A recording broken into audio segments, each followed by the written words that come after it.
Shalom from Jerusalem. I am the producer of Israel Now News, Moshe Bar Tzvi.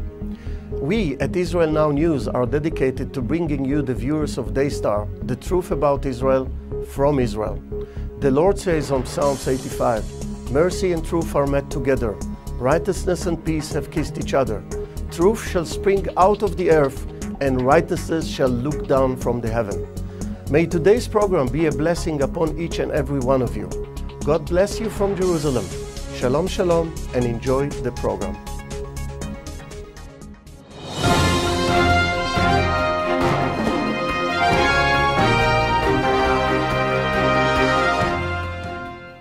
Welcome to Israel Now News. I'm Yochanan El-Rom. And I'm Erin Viner.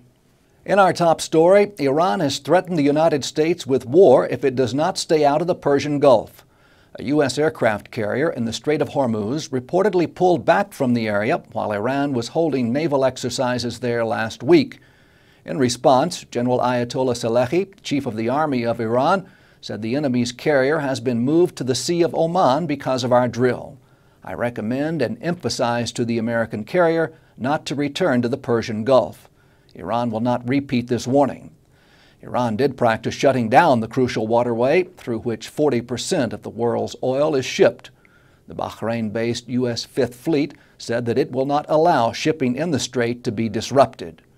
During the naval exercises, Iran claims to have test-fired 2 long-range missiles and successfully tested its homemade medium-range missile. The latter is a radar-evading surface-to-air missile, which the Iranians claim is equipped with the most sophisticated technology. A senior naval commander told Iranian state TV that Iran was using the test to display its resolve to counter any attack by enemies such as Israel or the United States. Iran claims to have successfully created a nuclear fuel rod filled with pellets of enriched uranium, which can provide fuel for nuclear power plants. Nuclear fuel rods are designed to distribute heat produced by a nuclear reaction without melting down. Iran was forced to produce this equipment on its own due to strict sanctions preventing the country from buying them on the foreign market. Most nations doubted that Iran could complete this highly complicated process independently. According to Iranian state TV, the rods, containing natural uranium, have been effectively tested and inserted into Iran's main research reactor. U.S. President Barack Obama has increased the pressure on Iran by imposing sanctions on all financial institutions, private and governmental, which deal with Iran's central bank. There will be between a 60 to 180-day warning period. After such time, sanctioned institutions will be frozen out of U.S. financial markets. In a deal to ramp up the military capabilities of friendly nations near Iran, the United States has signed a $3.5 billion sale of an advanced anti-missile interception system to the United Arab Emirates. George Little, the Pentagon press secretary, said that the deal signed on Christmas Day is an important step in improving the region's security through a regional missile defense architecture. This is the first foreign sale of the Theater High Altitude Area Defense System, which is the only system designed to destroy short and intermediate range ballistic missiles both inside and outside the Earth's atmosphere.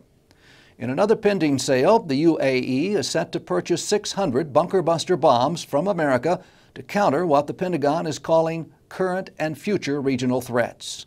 The deal with the United Arab Emirates closely follows a $1.7 billion sale to Saudi Arabia, in which the U.S. has contracted to upgrade Saudi Arabia's Patriot missiles. The U.S. has also advanced $900 million of Patriot missiles to Kuwait. And on Christmas Eve, the Obama administration announced that it had brokered the single most expensive arms sale in its history. Saudi Arabia has agreed to purchase 24 new Boeing F-15 fighter jets and upgrades for 70 F-15s for a total cost of $29.4 billion. Cairo's Christian population may be in peril. Coptic Christians clashed with Egyptian Muslims last week, leaving several wounded and 7 Christian families homeless. Sparked by a drawing of Muhammad posted to Facebook by a young Christian student, the fighting escalated to the arson of homes and businesses of Christians in the Assuit province. The image depicted 4 women asking for Muhammad's hand in marriage. The picture was considered offensive to the Muslim residents of Assiut, and angry mobs of Muslims burned the storefront owned by the student's father. The student's home was subsequently torched as well as those belonging to his relatives. The violence extended to unrelated Christians in nearby villages. The homes of 7 Coptic Christian families were burned in Assiut alone. The 17-year-old student was arrested by Egyptian authorities and is being detained. Coptic Christians make up about 10% of Egypt's population. They have repeatedly requested protection from the government. The Egyptian army did increase security at churches throughout the country in fear of a repeat of last year's New Year's attacks, which claimed the lives of more than 20 Christians in Alexandria. The Muslim Brotherhood, one of the frontrunners in the recent Egyptian election, is proposing to nullify the peace treaty between Egypt and Israel.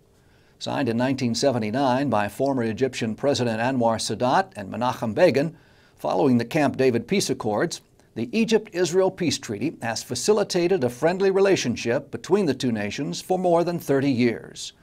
The important aspects of the treaty are the mutual recognition of each state for the other and the cessation of war. Deputy Supreme Leader of the Muslim Brotherhood, Rashad Bayoumi, said that although he proposed a nationwide vote on the issue of nullifying the peace treaty with Israel, the Muslim Brotherhood will never recognize the Jewish state. He said the Muslim Brotherhood will not deal with Israelis by any means. Egypt has experienced a dramatic shift in politics since Hosni Mubarak was ousted over 1 year ago. The Muslim Brotherhood, which won 40% of the recent vote in Egypt, is notorious for its anti-Jewish and anti-Israel rhetoric. The night before the Egyptian elections, the Brotherhood staged a Kill the Jews rally in Cairo, where thousands of protesters vowed to kill all Jews one day. The Israeli Air Force has reported that it preempted a large-scale missile strike in which a member of the Army of Islam was killed. The IDF spokesperson's office has reported that the Israeli Air Force recorded a direct hit on the terror cell, which had been launching missiles into Israel from northern Gaza over the past week. The cell was reportedly preparing to launch more rockets when the airstrike killed Muammar Abu Daf, a member of the al-Qaeda-affiliated Army of Islam.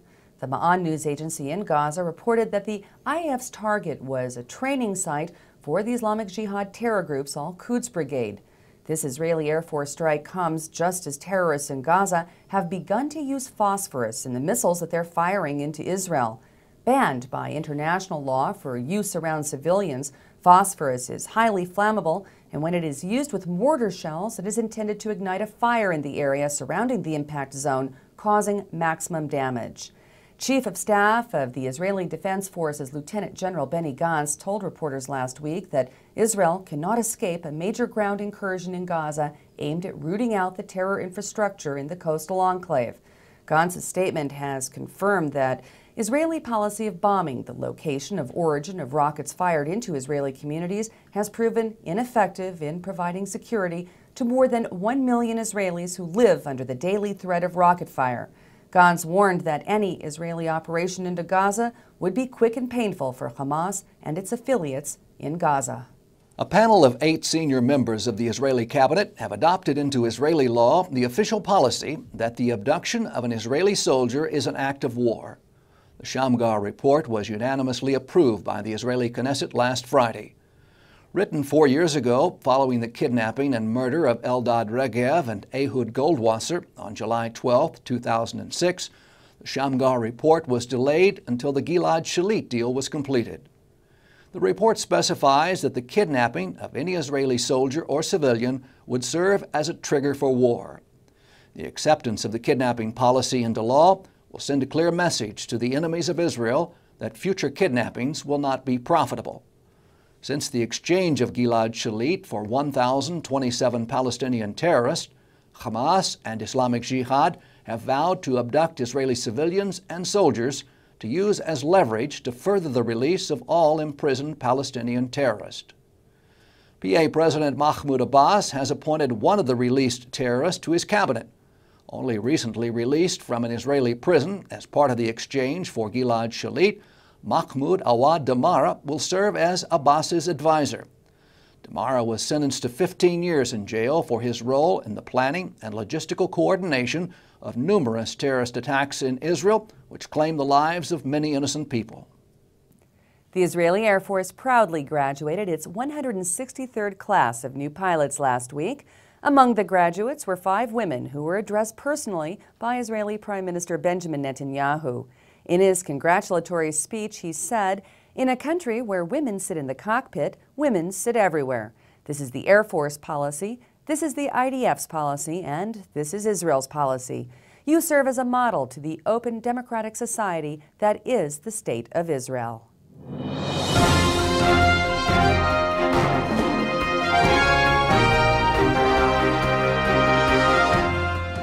That concludes the news portion of our show. Stay tuned now for Ask the Source with Josh Reinstein.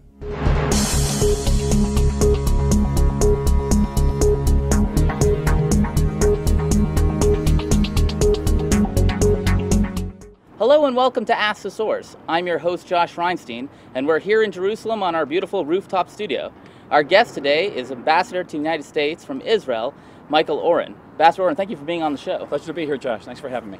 Ambassador Oren, the relationship between Israel and America is a unique one. A lot of people are saying that in the current administration, that relationship has been damaged somewhat. What would you say about today, the relationship between America and Israel?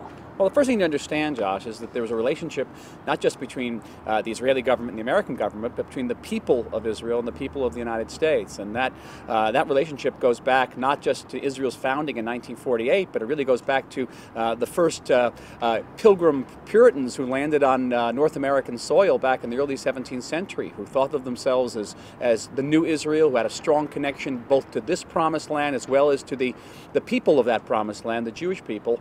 And they concluded that there was their divinely ordained duty to help the Jews return to their ancient homeland and reestablish their ancient state. So it goes back hundreds of years. And again, of course, Israel does come into being in 1948, and it comes into being not just as a Jewish state, but as a democratic state. And there's another layer of connection between the American people and the Israel people, our shared values, our shared respect for laws and for human rights. And then after the 1967 Six-Day War, American leaders woke up and said that there was this Israeli superpower in the Middle East that had just defeated all of these Soviet-backed Arab armies, and thus was born the strategic relationship between the United States and Israel.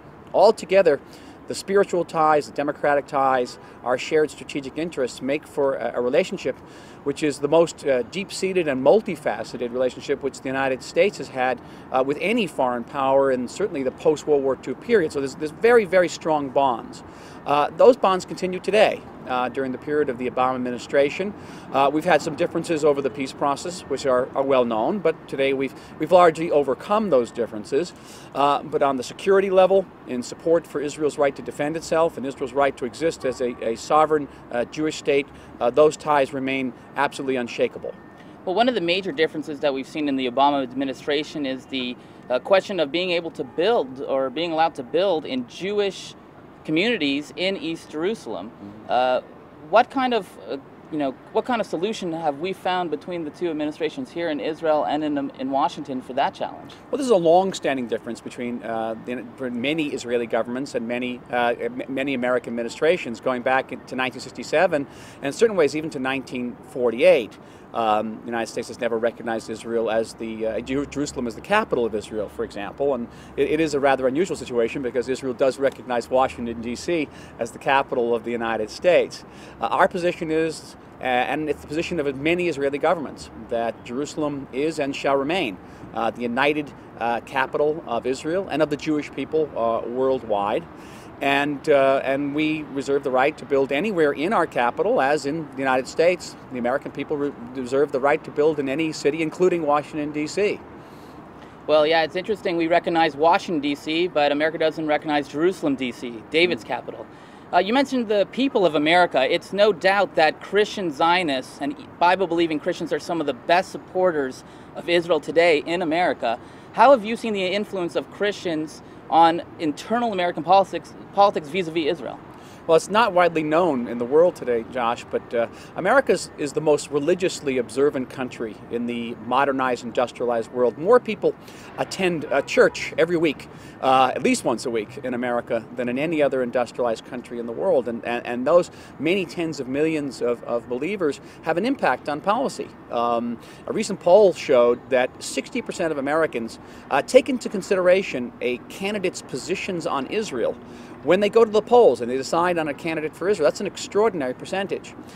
So the faith-based poll and pollsters in Israel, in the United States, are very much aware of the role that Israel plays in the decision-making of people who do attend those churches every week, and it's a great source of support in the United States for Israel's security and for Israel's existence as a sovereign and proud Jewish state.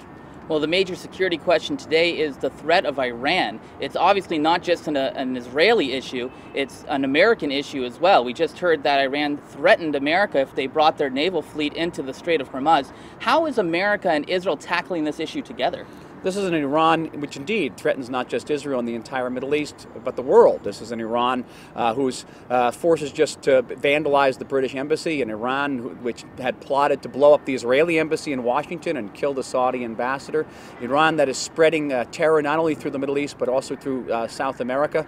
Iran is doing all this without nuclear weapons. We can scarcely imagine what Iran would do with nuclear weapons. This is an Iran that threatens to wipe Israel off the map virtually every day. And we are standing together with the United States and with like-minded nations in promoting crippling sanctions against the Iranian regime. They've taken a major bite out of the Iranian economy. We believe that together with further sanctions, as well as a credible military threat, there may be a chance of yet dissuading this Iranian regime from developing nuclear weapons. We have to see. But we are determined to prevent Iran from acquiring nuclear weapons, and our policy, as America's policy, is that all options will remain on the table. Ambassador Orm, there are literally tens of millions of people watching this show. What message would you have for our viewers? That this country that you see behind me, the city of Jerusalem and the country around it, is a nation of extraordinary vitality. A country that has just been listed the #1 country in the world in terms of scientific and technological innovation. A country that has a vibrant Hebrew culture, a vibrant literature, film. We're exporting wine to France, which is truly a miracle. Not everything you see in the news is about this Israel, and this is an Israel that represents the return of the Jewish people to its ancient homeland after 2,000 years of exile, of expulsion and massacres. It is the greatest single story in certainly modern human history and perhaps of all human history. And what I would say to your viewers, Josh, is come and take part in this. Take part in this miracle and pinch yourself that you live at a time when this that you see behind us exists. Thank you, Ambassador Orrin. And thank you for tuning in to Ask the Source. I'm your host, Josh Reinstein. Now back to the studio.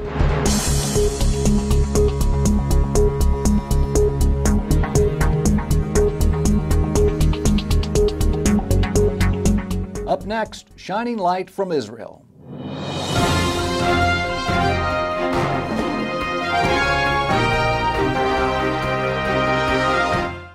What makes the miracles of Jesus even more miraculous? Standing where they happened, in Israel. Come visit Capernaum, where Jesus restored a paralytic's helpless legs. Sail the Sea of Galilee, where Jesus walked on the water. Stroll through the Garden of Gethsemane, where Jesus healed a servant's ear. To learn more about standing where it all happened, in Israel, visit www.goisrael.com. Come visit Israel. You'll never be the same.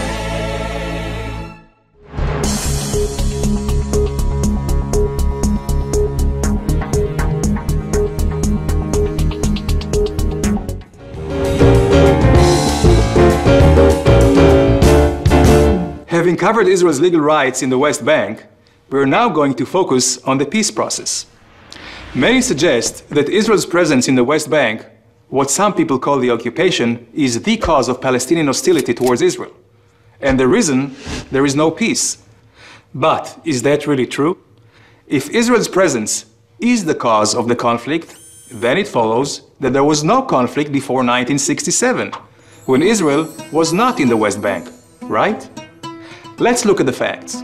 The PLO, The Palestinian Liberation Organization was created in 1964, when the entire West Bank and Gaza was in Arab hands.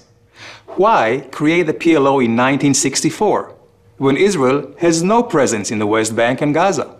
What Palestine were they liberating? The PLO emblem gives us the answer. The PLO was created to remove by force the entire state of Israel from the map of the Middle East, a goal clearly stated in their charter. This goal was not new. The PLO was continuing a long Arab history of saying no. No to the national self-determination of the Jewish people. No to recognizing the Jewish ancestral homeland. Let's take a look at the history. In 1937, the Peel Commission recommended a division of the land, a Jewish state and an Arab state. The Arab portion would include 96% of the territory that the League of Nations had originally designated for the Jewish homeland. This included far more than just the West Bank. However, instead of accepting the Jews as peace partners, the Palestinian leader Haj Amin al-Husseini said no and found a partner whose vision was closer to his own. In 1947, the United Nations recommended the partition plan, which again offered the Arabs far more than just the West Bank. The Jews said yes. The Arab leaders again said no and launched a war of extermination. Israel won that war, established the state, but did not know a day of peace, despite the fact that its Arab neighbors held the entire West Bank. The Arabs continued saying no. They attacked Israel relentlessly, using the West Bank as a launching pad, until Israel took it over in a war of self-defense in 1967. After the war, the Arab League rejected all attempts at peace. They continued to choose force over negotiation. And at a summit in the city of Khartoum, we again heard no, no, no. Let's fast forward to 1993. Israel and the Palestinians signed the Oslo Accords. Were the Palestinians finally saying yes? It appeared so. Israel said yes and gave territorial control to a Palestinian government it helped establish. But despite signing agreements, the Palestinian actions said no. During the next 5 years, Israel saw a significant increase in terrorist attacks, which killed hundreds of Israelis. In 1996, Yasser Arafat, the Palestinian leader, declares, "We plan to eliminate the state of Israel and establish a purely Palestinian state." But Israel did not give up saying yes. In 2000, Israel's Prime Minister Barak offers the Palestinians 93% of the West Bank. Again, the answer is no, together with increased terror. In 2005, Israel withdraws from the Gaza Strip, uprooting 8,500 Israeli citizens, hoping to advance peace. The Palestinians again say no. This time they increase rocket attacks from Gaza against Israeli civilians by over 500%. In 2008, another Israeli attempt at yes. Prime Minister Olmert accepts nearly all Palestinian demands, including handing over almost 100% of the West Bank with minor land swaps. The Palestinians, again, no. So what can we conclude? 1. The conflict was not caused by Israeli presence in the West Bank. The real cause of the conflict, until today, is the long-held Arab history of saying no. No to peace, no to the existence of Israel. Because no is consistent with Palestinian policy, education, and media. Political and religious leaders continuously promote Israel's destruction. 2. Israel has said yes for decades and has proven that by signing peace with Jordan and Egypt. So, where do we go from here? How do we achieve peace? With some goodwill, mutual recognition of the right to self-determination, and real compromises on both sides. Israel, for its part, will continue saying yes to a real and enduring peace. But for the peace process to succeed, the Palestinians will have to give up their uncompromising choice of force over negotiation and of choosing no over yes. It's about time.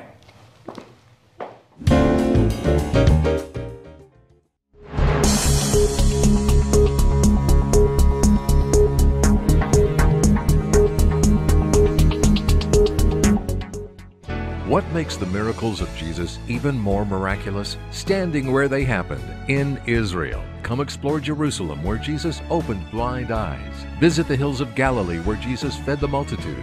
Stroll through Capernaum, where Jesus lived and taught and healed. To learn more about standing where it all happened in Israel, visit www.goisrael.com. Come visit Israel. You'll never be the same. Stay tuned for Torah Truth from Zion.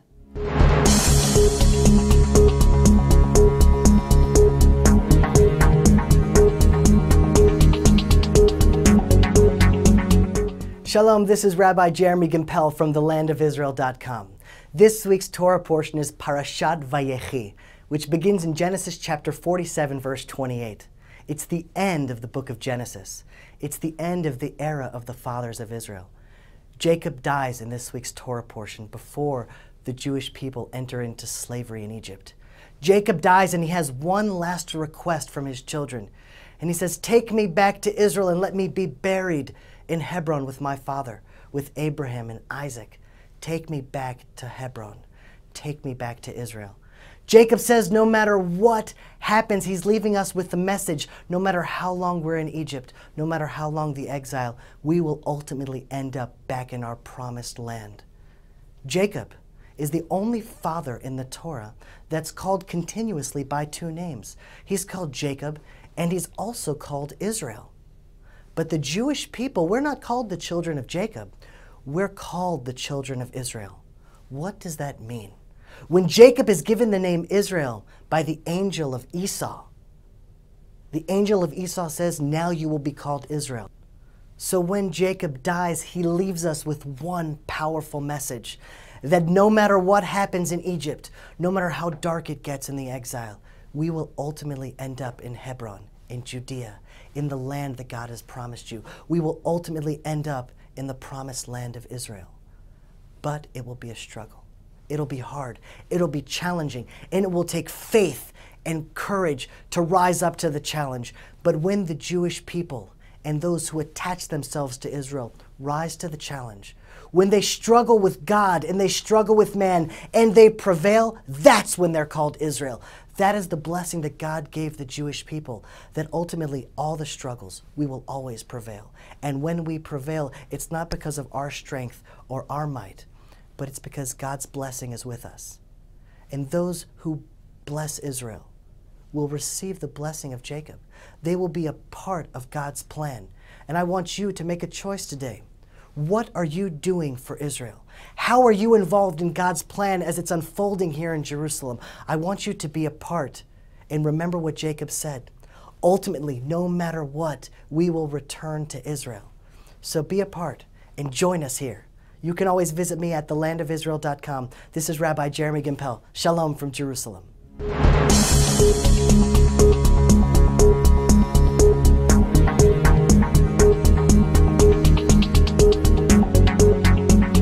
That's all for this week's edition of Israel Now News. I'm Yochanan El Rom. And I'm Erin Viner. Please join us again next week for all your Israel updates.